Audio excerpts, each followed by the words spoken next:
Seja bem-vindo, programa Luz para os Meus Passos. É uma alegria estar aqui com você pela TV Canção Nova. Deus abençoe, seja bem-vindo.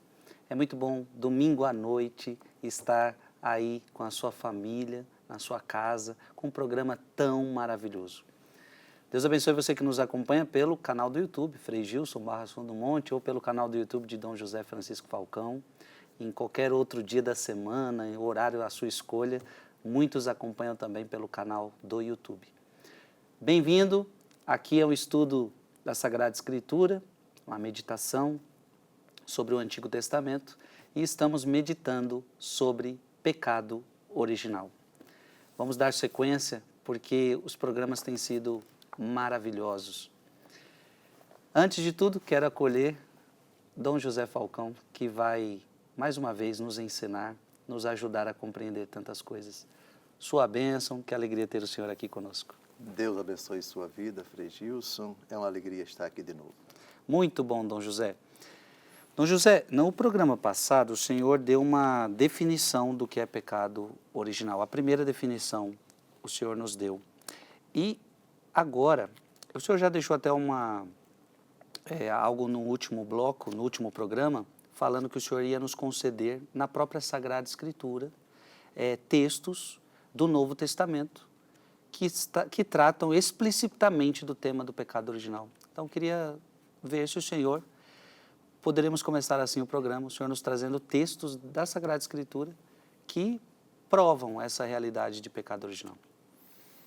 São vários, e os mais importantes são aqueles citados pela Igreja no Catecismo da Igreja Católica, dos parágrafos 396 até 412.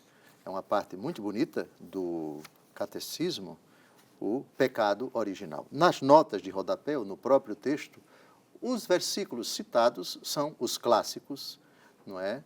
Não dá para citar todos, eu escolhi os três mais importantes. O primeiro, o clássico, digamos assim, dos mais importantes é o mais importante, que é Romanos capítulo 5, de 12 a 21.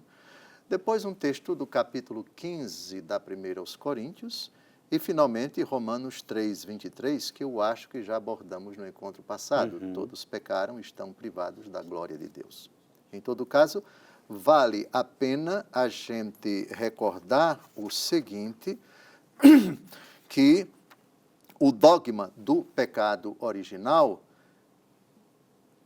orbita em cima desta realidade. É uma condição inerente à natureza humana no momento em que ela vem à existência. É algo ligado à natureza. Sim.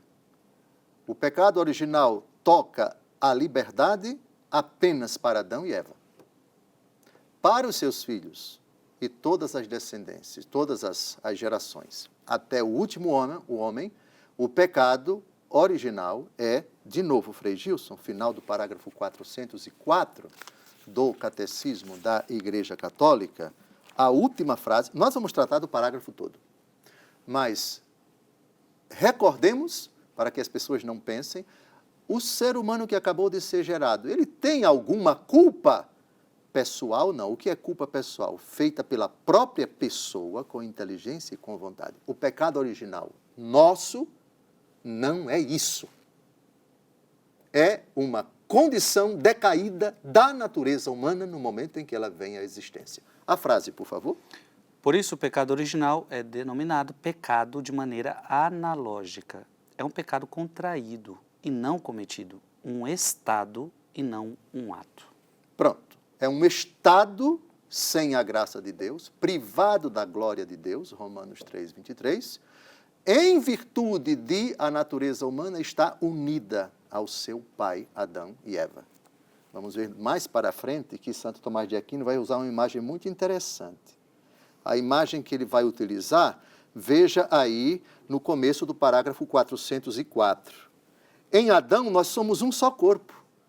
O que a cabeça faz, todo o corpo padece. Nossa. Todo o corpo padece, né? a cabeça decide uma bobagem, uma loucura. A cabeça decide fazer uma maluquice, se embriagar, sei lá, se embriagar. A decisão partiu de onde? Partiu da mão que pegou o copo? Não. Partiu da boca que foi aberta para colocar a cachaça, a pinga, sei lá, o líquido que acabou deixando você lá embriagado? Não. A decisão foi... Olha a imagem que Santo Tomás de Aquino vai utilizar. Por isso que os santos ajudam a gente a entender essa realidade. A família humana é um corpo. Adão é a cabeça. Nós somos os membros. A decisão errada dele atinge todo o corpo. Leia, por favor, o começo do parágrafo 404. De que maneira o pecado de Adão tornou-se o pecado de todos os seus descendentes? Foi a pergunta que eu fiz no programa passado, né? Sim. O gênero humano inteiro é em Adão. Como um só corpo de um só homem. Continue. Em virtude desta unidade do gênero humano, todos os homens estão implicados no pecado de Adão, como todos estão implicados na justiça de Cristo. Implicado. Nossa. Pronto. Agora, Dom José quer me explicar mais isso? Eu não posso ir além do que a igreja explica. E a própria igreja diz, atenção, a própria igreja diz que essa transmissão é um mistério. Por favor, continue. A transmissão do pecado original é, contudo, um mistério que não somos capazes de compreender plenamente. Pois bem, aí segue, depois a gente vai retomar esse parágrafo mais para frente. É um mistério, é um mistério. E no programa passado, o senhor citava de pais santos, porque eu fiz uma pergunta ao senhor, e o senhor citou os pais de Santa Teresinha, que mesmo em estado de graça, os seus filhos nascem em pecado original, porque é algo que afetou a natureza. A natureza, e não a santidade do pai ou a santidade da mãe. E o que me veio é que, olha como é forte, né? O ser humano não é capaz de dar a graça. A graça só vem através de Cristo, do batismo, né? Ou seja, os pais não são capazes disso. Disse bem. Santo Agostinho é, em latim, chamado Doctor Gratiae, o doutor da graça. E das obras dos padres da igreja, as mais importantes, que matizam muito bem isso, a necessidade do batismo, a realidade do pecado, a realidade da justificação, etc. As obras de Santo Agostinho são fundamentais. Eu sou apaixonado por esse homem, que, aliás, é muito citado na doutrina da graça, do pecado original. Temos várias citações, muitas citações no catecismo de Santo Agostinho. Ele teve que combater um herege chamado Pelágio, que deu origem a uma heresia que tem o nome dele, pelagianismo. O que defendia o pelagianismo? Não, o homem é bom. A graça é importante porque ela ajuda, etc., mas ela não é necessária. Porque o homem, depois da desobediência de Adão, ele não foi tão atingido, ele não foi tão maculado, ele nasce bom. E ele pode se tornar melhor com seu próprio esforço, etc, etc. Bem coach mesmo. Meu amigo, foi mexer logo com quem? Com Santo Agostinho. Nossa. Aí a doutrina do pecado original, a doutrina da graça, a doutrina da justificação, na tradição da igreja, precisa passar por Santo Agostinho. Aí ele mostra, não, senhor, a natureza humana ficou decaída, a natureza humana ficou debilitada. Claro que a posição protestante diz que a natureza humana ficou uma massa damnata, em latim, uma massa de condenação, isto é, o homem ficou completamente corrompido. Nós, católicos, vamos ver no catecismo isso, mais para frente, nós, católicos, professamos, não, a natureza humana não ficou corrompida completamente, ela ficou danificada, ela ficou ferida, ficou sem a graça de Deus, mas ela não ficou satanizada, não. Mas certo. É uma discussão posterior, e isso aí já é século XVI com Lutero, né? Lutero, que era agostiniano, era um monge agostiniano, monge da Igreja Católica Apostólica Romana, da Ordem de Santo Agostinho. Depois é que ele se afastou da igreja. Bem, mas vamos então, sim, mais alguma ponderação antes de irmos para os textos? Não, creio que podemos ir aos textos da Sagrada Escritura que provam isso, né? O pecado Perfeito. original. O texto, que é o mais longo, que é o primeiro e é o mais importante, Romanos, capítulo 5, de 12 a 21. Romanos 5, de 12 a 21. Por isso, como por um só homem entrou o pecado no mundo, e pelo pecado a morte, assim a morte passou a todo o gênero humano, porque todos pecaram. De fato, até a lei, o mal estava no mundo. Mas o mal não é imputado quando não há lei. No entanto, desde Adão até Moisés reinou a morte, mesmo sobre aqueles que não pecaram à imitação da transgressão de Adão, o qual é a figura do que havia de vir. Mas com o dom gratuito não se dá o mesmo que com a falta. Pois se a falta de um só causou a morte de todos os outros, com muito mais razão o dom de Deus e o benefício da graça obtida por um só homem, Jesus Cristo, foram concedidos copiosamente a todos. Nem aconteceu com o dom o mesmo que com as consequências do pecado de um só. A falta de um só teve por consequência um veredicto de condenação. Muito duro, muito duro. Nossa, forte, né? Ao passo que, depois de muitas ofensas, o dom da graça atrai um juízo de justificação. Se pelo pecado de um só homem reinou a morte por esse único homem, muito mais aqueles que receberam a abundância da graça e o dom da justiça reinarão na vida por um só, que é Jesus Cristo. Portanto, como pelo pecado de um só a condenação se estendeu a todos os homens, assim, por um único ato de justiça recebem todos os homens a justificação que dá a vida. Assim como pela desobediência de um só homem foram todos constituídos pecadores, assim pela obediência de um só todos se tornarão justos. Sobreveio a lei para que abundasse o pecado, mas onde abundou o pecado, superabundou a graça. Assim como o pecado reinou para a morte, assim também a graça reinaria pela justiça para a vida eterna, por meio de Jesus Cristo, nosso Senhor. Filhos cristãos, essa é essencialmente a doutrina bíblica do pecado original. São realidades fortes, eu diria fortíssimas e misteriosas.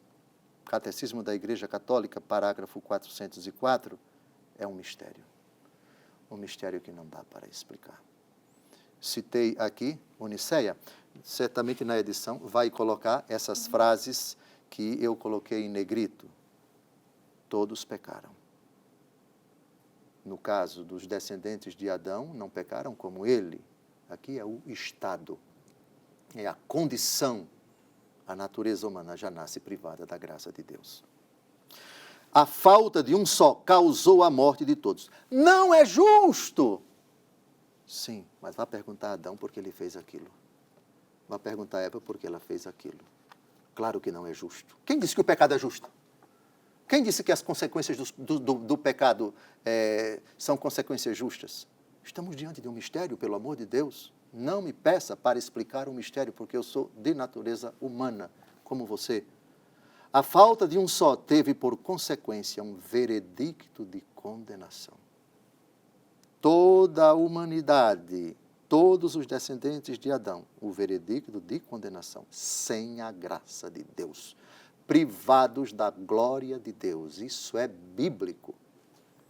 Depois, pelo pecado de um só homem, reinou a morte por esse único homem. Porque tenho que morrer? Porque Adão e Eva, nossos pais, pecaram. Estamos unidos a eles como se fosse um corpo. Pelo pecado de um só, a condenação se estendeu a todos os homens. Não é justo? Claro que não, o pecado não é justo. Deus está se vingando então? Não, Senhor. Deus advertiu o homem para que não pecasse. Ele pecou, e eis as consequências também nos seus filhos. Eu compreendo profundamente sua rebelião, eu compreendo profundamente, mas você está entrando no mistério. Esse mistério é bíblico, esse mistério aconteceu, esse mistério está relatado, esse mistério está explicitado. Eis a teologia do apóstolo Paulo, não podemos correr dela. É uma realidade, sem dúvida alguma, que mexe com a nossa razão. Entramos no mistério, a própria igreja diz, nós não compreendemos esse mistério. A igreja não compreende esse mistério. Parágrafo 404. Em Adão somos um só corpo, como Sim, Agostinho falou. Perfeitamente. Pela desobediência de um só homem, foram todos constituídos pecadores. É duro, é doloroso, claro que é. Mas atenção, qual é a resposta de Deus? Olhe para o ventre de Maria, olhe para a cruz, Olhe para Deus Todo-Poderoso respondendo a esse mistério. Mais importante do que você ficar querendo compreender o mistério da iniquidade, olhe o mistério da piedade na cruz. Que é maior. Leia de novo, devagar aqui, nosso Senhor e Salvador Jesus Cristo sendo citado. Onde o pecado abundou, superabundou a graça de Deus. Então a coisa não pode parar apenas no pecado original. Olhe para o Calvário. Seja pessoa de fé. A realidade do pecado não escandaliza? Claro que escandaliza. É chocante? Claro que é chocante. É misteriosa? É insondável? É abismal? Claro que é. Mas São Paulo aqui fala de nosso Senhor e Salvador Jesus Cristo. O pecado reinou para a morte. Assim também a graça reinaria pela justiça para a vida eterna por meio de Jesus Cristo, nosso Senhor. Filhos, não exijam de mim uma coisa que eu não posso, que eu não tenho condições de fazer, que é explicar mistério. Eu só posso ir até onde a Bíblia vai e até onde o catecismo vai. E, por favor, desconte esse meu jeito alagoano de falar as coisas às vezes exaltado. Dom José, mas o senhor falava muito que esse texto é o principal. É o principal. Mas, assim, a gente estava tratando do pecado original e estava vindo muitos questionamentos, já estava vindo muita gente, com certeza, todos nós, a culpa é de Adão, todo mundo se deu mal por causa disso.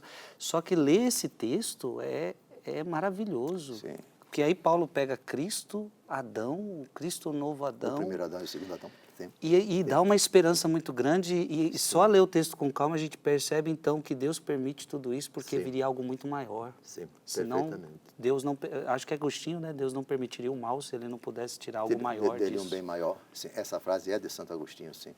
Que vamos tratar mais para frente quando abordarmos o tema da providência divina, citado literalmente. Sim. Não, esse texto foi muito importante o senhor trazer.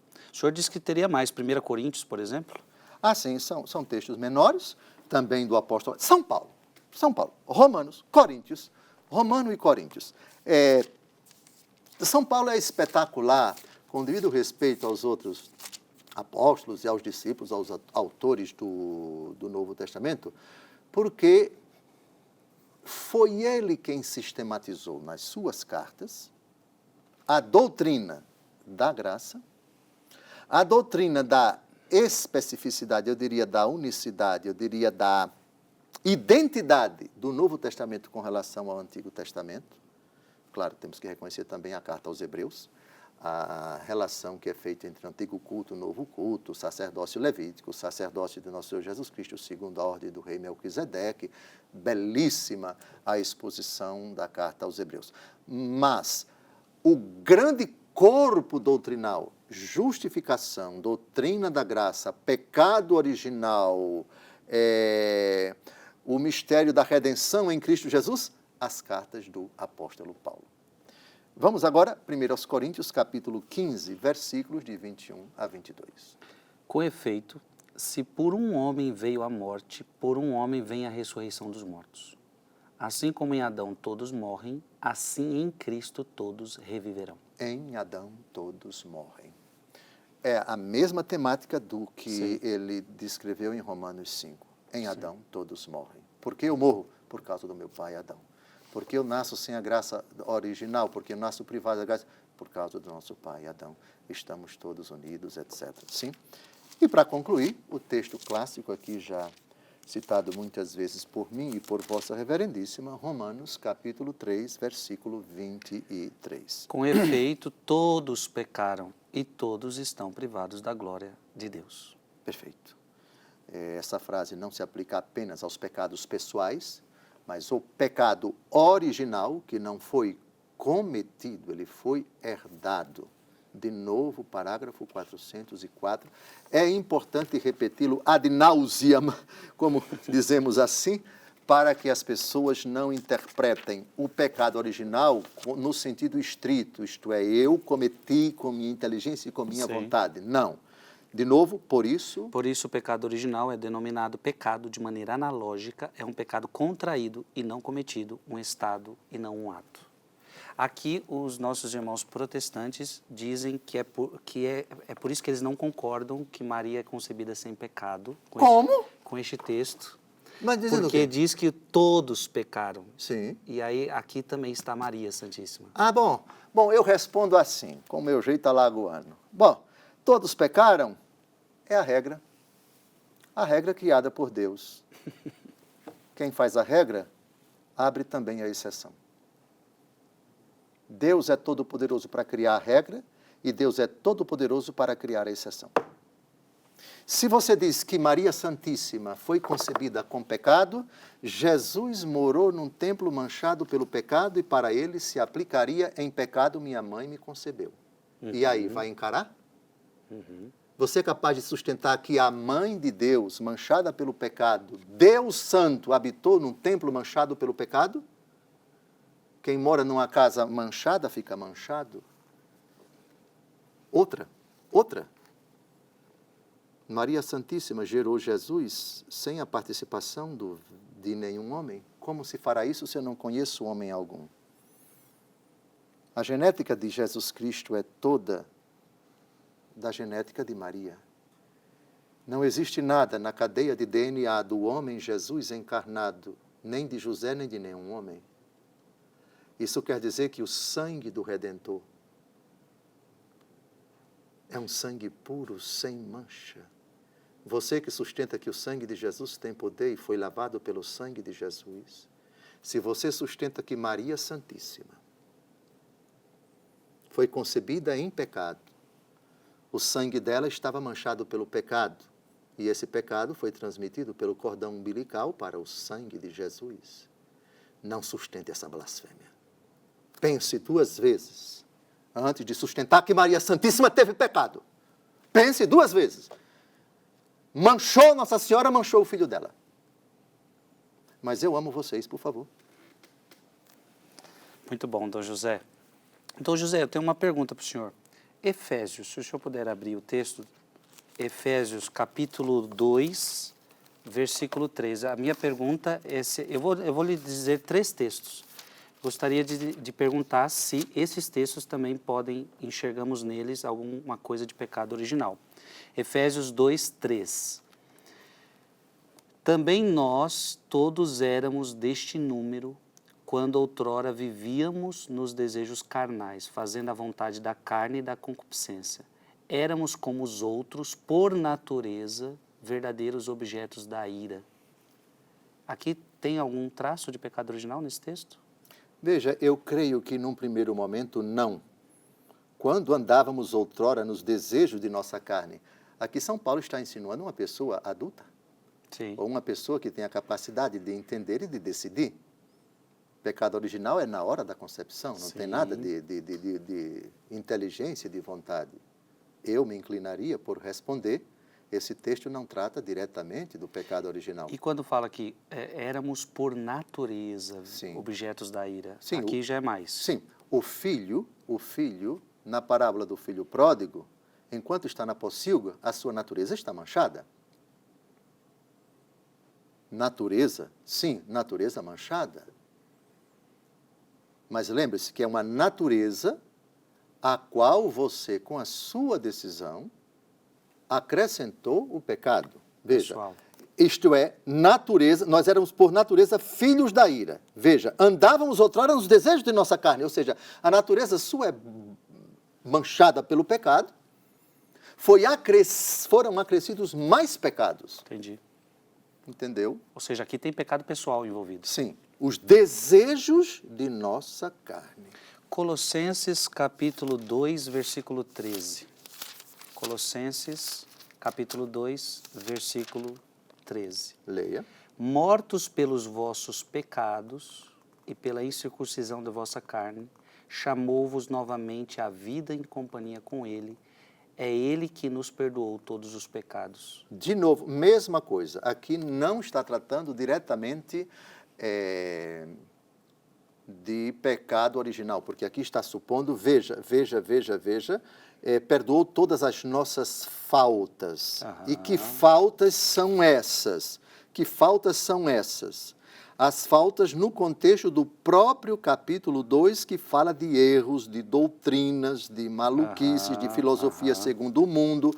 O contexto ajuda você a entender o texto. Muito bom. Eu me inclinaria em responder, o texto não trata diretamente do pecado original, mas de faltas pessoais, de pessoas adultas.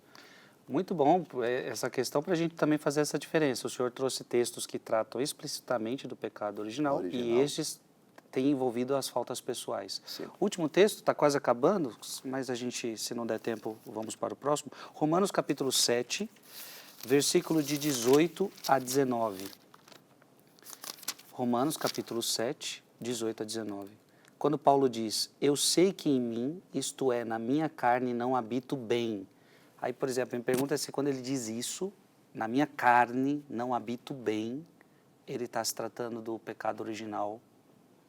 Essa é a pergunta. Não. Mas, porque o querer o bem está em mim, mas não sou capaz de efetuá-lo, não faço o bem que quereria, mas o mal que não quero. Perfeito. A explicação está no próprio texto. O querer o bem está ao meu alcance, não, porém, o praticá-lo. Uma coisa é o desejo, outra coisa é a prática. Ele reconhece que ele deseja fazer o bem, ele quer fazer o bem, ele sabe que o bem é o bem e sabe que o mal é o mal. Querer é uma coisa, praticar é outra. Ele percebe esse drama, e é um drama que diz respeito a uma pessoa adulta. Querer um ser humano que acabou de ser gerado no ventre da mãe, não se pode aplicar isso para ele. Agora, querendo ou não, isso aqui é uma consequência do pecado original, Sem dúvida que é a alguma. concupiscência. A concupiscência, ou seja, você perdeu a integridade, que é um dom preternatural, e aí entrou esse drama interior. Sim, Conheço sim. o bem que quero e faço o mal que não quero. Muito bom. Uma alegria ter você aqui conosco. Você está nessa mesa, tá? Você está nessa mesa conosco, sentado aqui, conversando com a gente, e é muito bom chegar até a sua casa. É só o primeiro bloco, nós vamos para um breve intervalo e nós já retornamos, tá bom? Não saia daí. Estamos de volta, programa Luz para os Meus Passos. É muito bom ter você aqui conosco. Gente, o programa tá bom demais, pecado original. Acabamos de ver no bloco anterior sobre textos da Sagrada Escritura que falam diretamente sobre o pecado original e também alguns textos que tratam mais das consequências do pecado original, mas não tão explicitamente do pecado original, fala mais das faltas pessoais, e foi importante a gente para entender e fazer uma distinção entre estes textos. Vamos avançando? Porque a minha pergunta para Dom José agora, ela é boa. Diante de toda essa realidade, o ser humano caiu, Adão e Eva pecaram, mas a pergunta que está na cabeça sua e de muita gente, Dom José Falcão, mas de onde vem esse mal? Não vem de Deus. Não vem de Deus. Deus é bom. Do Deus bom não pode vir o mal. Isso está provado, pela metafísica, pela cristã, pela teologia cristã, judaica também. O mal é uma realidade que se introduz na criação a partir das criaturas. Vossa Reverendíssima me pontuou bem, será preciso, antes de entrarmos no mistério da queda do homem, tratar da queda dos anjos. O mal angélico e o mal provocado pelo homem. No relato da criação, Gênesis capítulo 1, e Deus viu que era bom, e Deus viu que era bom, e Deus viu que era muito bom. Portanto, temos uma prova bíblica de que tudo que veio de Deus, tudo que foi criado por Deus é bom. O mal não veio de Deus. Então, temos duas realidades que temos que abordar. Os anjos, com o mal moral dos anjos decaídos. E os homens, Adão e Eva, com o mal moral que eles vão cometer. Acredito que Vossa Reverendíssima, ao falar do mal, não se referiu ao mal físico, às carências físicas. E esse é um tema importante, mas não é tanto para o pecado original. Sim. Eu pediria que Vossa Reverendíssima não enveredasse pelo mal físico, porque aí é outra discussão. Pecado original é na alma, no interior do homem, na própria natureza privada do pecado. É uma realidade espiritual, privados da glória de Deus. Isso é realidade espiritual. Deixemos o mal físico para uma outra ocasião, que também tem o seu é uma realidade bastante abrangente. O Catecismo da Igreja Católica, no parágrafo 385, aborda essa questão e cita, inclusive, o magnífico Santo Agostinho na obra que descreve a maldade dele, a conversão dele. Talvez um dos livros mais bonitos de toda a sua vasta obra literária, o livro das Confissões. Santo Agostinho se, aspas, angustiou com isso. De onde vem o mal? De onde vem essa realidade? Leiam, portanto, os que não leram ainda, já leu as Confissões. Eu já li há muito tempo atrás, preciso reler. Por favor, faça isso. Muita coisa, a história dele, que era um homem inteligente, muito culto, enveredou pelo pecado, teve um caso extraconjugal com uma mulher, nasceu seu filho, Adeodato, antes da conversão. Parece que o filho, quando tinha 18 anos, ele acaba falecendo, Adeodato.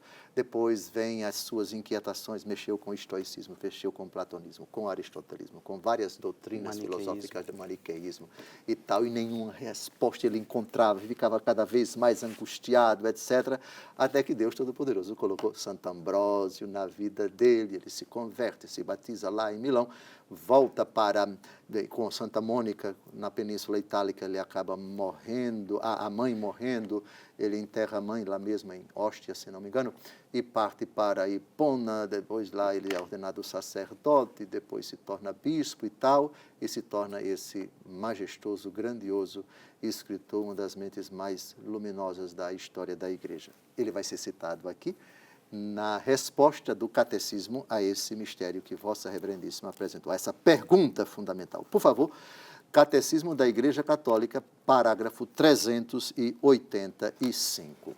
Deus é infinitamente bom e todas as suas obras são boas. Pronto, aqui já dirimimos uma coisa. De Deus não pode vir o mal. O mal não veio de Deus, não foi provocado por Deus, não foi querido por Deus, mas permitido por Deus. Avance. Todavia, ninguém escapa à experiência do sofrimento, dos males existentes na natureza que aparecem ligados às limitações próprias das criaturas e, sobretudo, à questão do mal moral. Aqui o catecismo fala dos males físicos, né? A plantinha que nasceu sem os ramos, o animalzinho que nasceu manco, o cavalo que nasceu cego, o rio que secou, as plantas que murcharam, a terra que está árida, etc., e também a questão moral. Então, aqui o catecismo engloba os males físicos e os males morais. Avante. De onde vem o mal? Eu perguntava de onde vem o mal e não encontrava saída, diz Santo Agostinho. Pelo amor de Deus, leiam as Confissões, porque esse itinerário é maravilhosamente percorrido por esse grande santo. Se esse homem não encontrou saída, hein? Sua própria busca sofrida não encontrará saída a não ser em sua conversão ao Deus vivo. Pronto. Só convertendo-se a Jesus é que você vai encontrar a resposta. Avante. Efetivamente, o mistério da iniquidade, segundo Tessalonicenses 2,7, só se explica à luz do mistério da piedade. Pronto, que maravilha. Mistério, enquanto tal, é insondável, é inexplicável. Mas lembre-se, tem o mistério do mal, da iniquidade, e tem o mistério da piedade. Se você se converter ao mistério da piedade no Calvário, você vai entender o mistério da iniquidade. Avante. A revelação do amor divino em Cristo manifestou ao mesmo tempo a extensão do mal e a superabundância da graça. Gostei, aqui é lógico, tinha que ser o apóstolo Paulo, Romanos 5,20, onde abundou o pecado, superabundou a graça. Sem dúvida, respeitamos exatamente o direito de qualquer pessoa de fazer, qualquer cristão, de fazer uma reflexão sobre o mistério do mal. As guerras, as patifarias, as desonestidades, etc.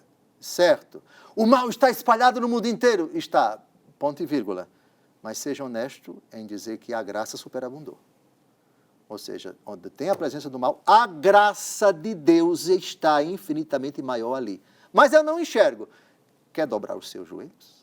Quer levantar as mãos e adorar a Deus? Você vai encontrar a superabundância da graça. Onde abundou o pecado, superabundou a graça. Continue.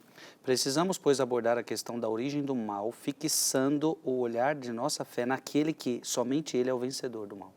Perfeito. Esse parágrafo é o que introduz o tema da abundância do pecado e da superabundância da graça, nos parágrafos 386 e 387, e depois o pecado original, etc. E já estamos tratando, já estamos fazendo um itinerário no Catecismo da Igreja Católica. Ô, Dom José, até Sim. agora ficou muito claro que Deus não é o autor do mal. Sim. A pergunta é se o senhor teria alguma definição do que é esse mal? Privatio boni. Isto, é A isso que eu queria privação do saber. bem, e alguns acrescentam, que é a definição de Santo Agostinho. A definição de Santo Agostinho. O mal não se concebe sem o bem. Vou dar um exemplo. Uma pessoa que nasceu sem o dedo. Sei lá, foi um problema congênito. Isso é um mal físico? É. Uhum. É a privação de um bem devido. A privação de um bem indevido não é um mal no sentido estrito. Eu vou dar um exemplo. É devido à natureza humana que o ser humano nasça com a mão, ok? Certo, E essa mão tenha dedos, certo. os 5 dedos. Os 5 dedos são devidos à mão da natureza humana. Se por algum problema, seja físico, seja, enfim, a pessoa nasce sem o dedo, ela nasce privada de um bem devido. Isso é um mal físico. Certo. Agora, uma pergunta, responda. A pedra nasceu sem um ouvido. Ela foi criada, está ali a pedra sem um ouvido. Isso é um mal? Não. Não, porque ela está privada de um bem que não é devido à natureza dela. Não é devido à natureza da pedra ter um ouvido. Então, a definição do mal, a clássica definição do mal, não é a única. Mas, de novo, esse bispo, esse doutor da igreja fantástico, a privatio boni, a privação de um bem. Lógico, subentende-se um bem devido. E, lógico, do ponto de vista moral também. Falsidade. É um mal moral? É. Sim. É a privação de um bem, que é a veracidade, que é devido à natureza humana. Ficou clara a definição de Santo Agostinho? Ficou. Ou seja, você não pode definir o mal sem a referência ao bem. Isto é, o mal não se concebe senão como privação de algo. Então, por exemplo, quando não escolher a Deus é o mal. Isso é o mal. É um mal. Então, a minha pergunta é a seguinte, começando agora dos anjos, que a gente já tratou, que começa ali. Eles não escolhem a Deus, eles não querem adorar a Deus, eles não querem servir a Deus, os anjos decaídos. Mas, até então, de onde surgiu essa possibilidade de não querer Deus? Bem, a possibilidade de não querer Deus é inerente à capacidade que o anjo e o homem, presente de Deus, deu de escolher. A escolha, enquanto tal, ela não é um mal. A possibilidade de escolher, ela veio de Deus, e se veio de Deus, ela é boa. Agora, o uso que você vai fazer dessa possibilidade pode tornar o exercício da possibilidade algo bom ou algo mal. Entendi. Mas a possibilidade de escolha, Deus colocou na natureza angélica e na natureza humana. Agora digam, foi uma coisa boa? Resposta, se veio de Deus é boa. Sim. Depois, vossa reverendíssima vai me emparedar, ele não tem piedade de mim, e o papel dele é não ter piedade, fazer perguntas assim, a queima-roupa. Não seria melhor Deus criar o homem sem a possibilidade de pecar? Sei não. Eu não queria ser criado por Deus Seremos sem a robôs. possibilidade. Pois é. Não pode pecar. Então seria melhor se o homem não pecasse? Pergunto a você, lembra-te de mim quando estiveres no teu reino. Isso foi uma escolha? Foi a escolha do ladrão. Pai, dá-me a parte da herança que me cabe, na parábola do filho pródigo. Isso foi uma escolha? Foi uma escolha. Vou levantar-me, vou ao meu pai e direi, pai, pequei contra o céu e contra ti. Foi uma escolha? Sim. Em qual direção você acha que essa capacidade é boa? A capacidade, enquanto tal, ela não tem culpa. A capacidade Deus deu ao filho e conservou no filho, mesmo quando ele saiu de casa. Ele abusou dessa capacidade ao dizer, dá-me a parte da herança, e usou bem essa capacidade na pocilga. Você imagina, então, que seria melhor Deus criar o homem sem a possibilidade de pecar, portanto, sem a possibilidade de decidir? Desculpe a minha reação engraçada das Alagoas. Deus me livre e guarde. Deus me livre e guarde. Não existe amor sem liberdade, né? Boa, sim. E aí eu me recordo de Fulton Sheen, que disse que para Deus tirar todo o mal do mundo, ele não poderia ter dado a liberdade para o ser humano. Ou seja... Sim, esse é um mistério. Deus criou... Façamos o homem à nossa imagem e semelhança. E Deus tem a prerrogativa de pensar, Deus tem a prerrogativa de decidir. A imagem e semelhança na qual fomos feitos, somos imagem e semelhança de Deus, comporta sempre a possibilidade de pensar, de refletir e de decidir. Pensar coisa boa ou coisa má. Decidir o bem ou decidir o mal. Eis o mistério. Um mistério que, bem utilizado, leva as pessoas para o céu. Quantos santos! Muitos dos quais, ao longo de sua vida, abusaram, usaram mal dessa liberdade, mas, num determinado momento de sua vida, se converteram. São Francisco de Assis, São Dimas, o ladrão, dentre tantos outros, para não citar, uma legião de homens e mulheres que ao longo da vida passaram por uma vida de trevas e depois se arrependeram. Eis o mistério. Está aqui ao seu alcance. Decida. Agora, o mal, a gente vendo o relato do Gênesis, Gênesis 2:16, deu-lhes este preceito, podes comer do fruto de todas as árvores do jardim, mas não comas do fruto da árvore da ciência do bem e do mal, porque no dia em que dele comeres, morrerás indubitavelmente.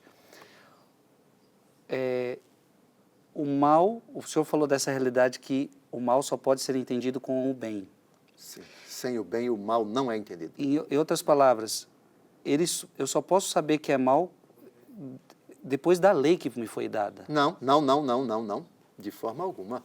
A lei foi dada somente depois de Moisés, só com Moisés. Não, eu digo essa lei aqui, por exemplo, como é que eles saberiam que... Sim, a não ser que se trate da lei natural. Da lei natural. Romanos capítulo 2. Os pagãos, eles são para si mesmos lei. Sim. São Paulo está aqui falando da lei de Moisés, isto é, aqueles que não conheceram a lei de Moisés, como se aplica a salvação deles, etc. Temática que a vossa reverendíssima já abordou aqui, não é?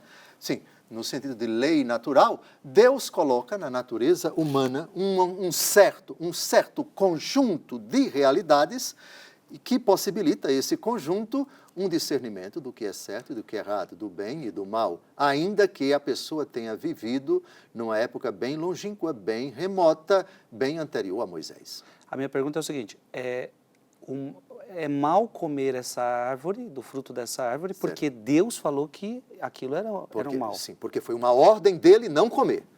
Portanto, desobedecer é um mal. Mal é dizer não a Deus, isto é, Deus disse que não fizesse e você foi e fez. Isso é o mal. Então, no fundo, é Deus que determina o que é o bem e o que é o mal. A árvore da ciência do bem e do mal. Sim, exatamente. Tanto é que depois que o homem peca, o Senhor Deus diz, lá pelo capítulo 3, por favor, 3, versículo 21, versículo 22,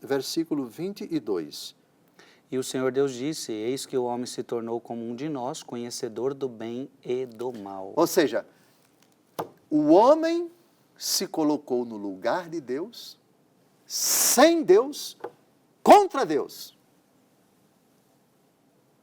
Isto é, o diabo conseguiu convencer a mulher, e ela vendo que o fruto era apetecível, bom ao paladar, etc., comeu. Então, A prerrogativa, versados no bem e do mal, no bem e no mal, no versados, isto é, entendedores, a hora em que a criatura humana diz, eu não preciso dele para me dizer o que é o bem e o que é o mal, porque eu já sou versado no bem e no mal. Portanto, a prerrogativa que é dele, agora é minha. Mas agora é minha sem ele. E pior ainda, contra ele. Meu Deus, minha cabeça está indo longe aqui, que eu estou indo até de Santo Agostinho. De onde vem esse mal? Aí o senhor acabou de ler, ele se tornou como um de nós, Deus. Eu sou conhecedor do bem e do mal.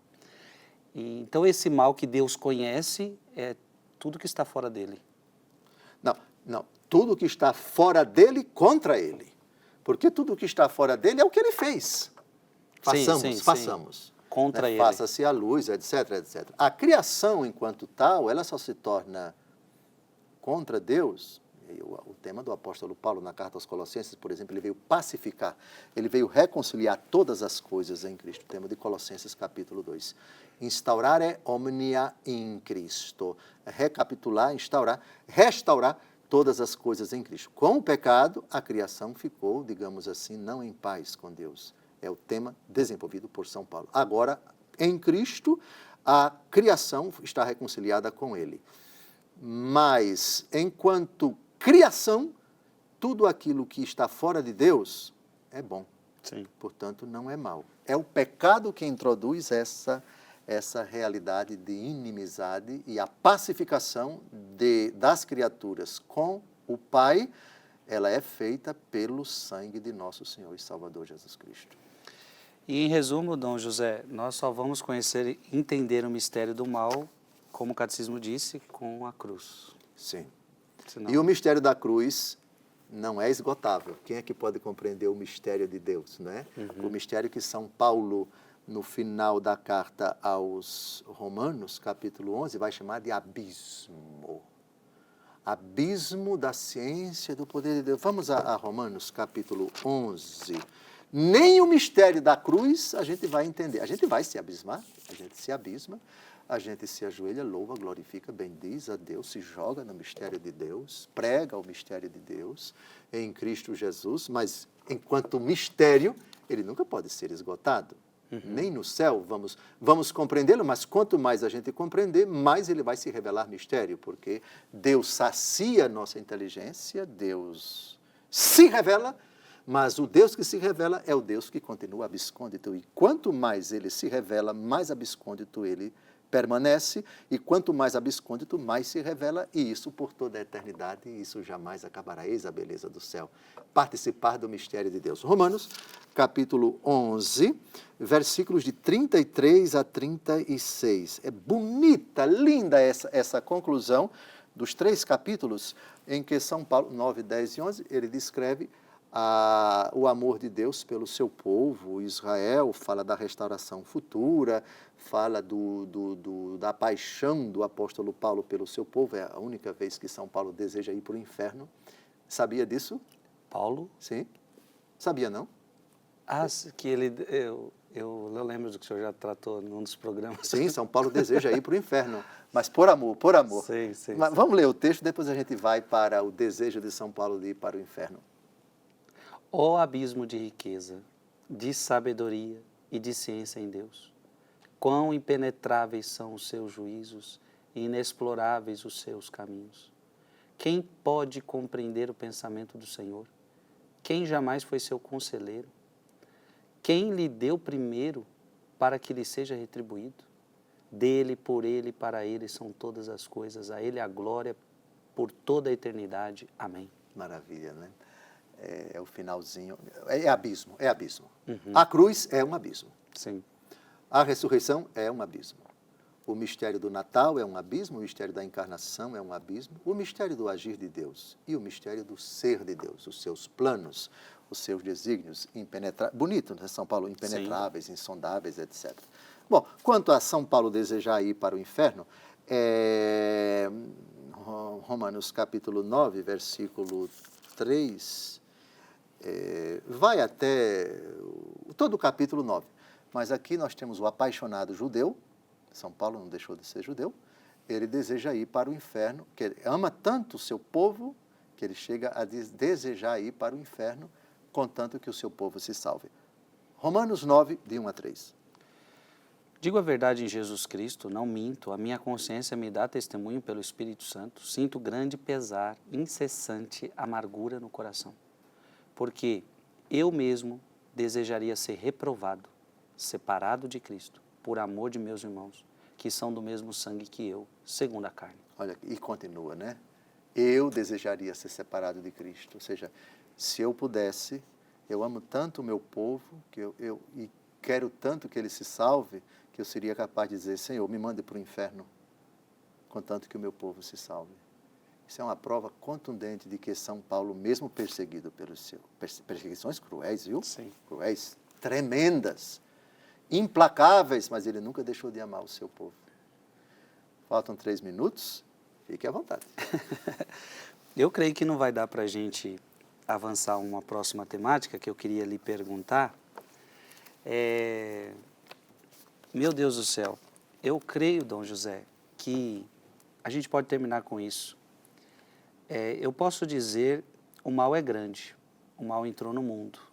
Não, o Deus não é o autor do mal. Mas podemos então dizer que Deus vencerá este mal por completo, que ainda está no mundo. A gente vê o mal no mundo. Mesmo Cristo morrendo, ressuscitando, esse mal tem consequências fortes no mundo de hoje, no nosso mundo. Mas alguém pode estar se perguntando, vai ter vitória sobre isso definitiva? Sim, perfeito. Acho que é no capítulo 19 do Apocalipse de São João. Sim. Vitória de Cristo? A vitória de Cristo é o cavaleiro que vem no cavalo branco, e esse cavaleiro é o verbo de Deus, veja, via então o céu, do versículo 11, leia, por favor. Vi ainda o céu aberto, eis que aparece um cavalo branco, seu cavaleiro chama-se Fiel e Verdadeiro, e é com justiça que ele julga e guerreia. Tem olhos flamejantes, há em sua cabeça muitos diademas e traz escrito um nome que ninguém conhece senão ele. Está vestido com um manto tinto de sangue e o seu nome é o Verbo de Deus. Seguiam-no em cavalos brancos os exércitos celestes, vestidos de linho fino e de uma brancura imaculada. De sua boca sai uma espada afiada para com ela ferir as nações pagãs, porque ele deve governá-las com um cetro de ferro e pisar o lagar do vinho da ardente ira do Deus dominador. Avante. Ele traz escrito no manto e na coxa, Rei dos Reis, o Senhor dos Senhores. Pronto. A vitória dele, o triunfo é dele. O demônio será derrotado. Nesse capítulo anterior, capítulo 18, também já no 17, já temos a derrocada de Satanás. A vitória é daquele que tem na mão a chave de toda a história. O próprio texto diz, ele abre e ninguém fecha. Ele fecha e ninguém abre.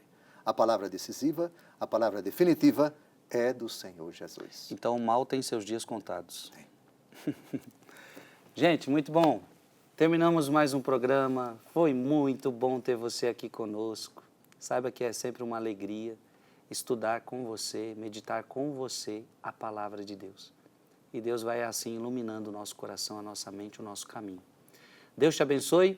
Até semana que vem, se Deus quiser, vamos invocar a bênção de Deus. Abençoe-vos Deus Todo-Poderoso, Pai e Filho e Espírito Santo. Amém.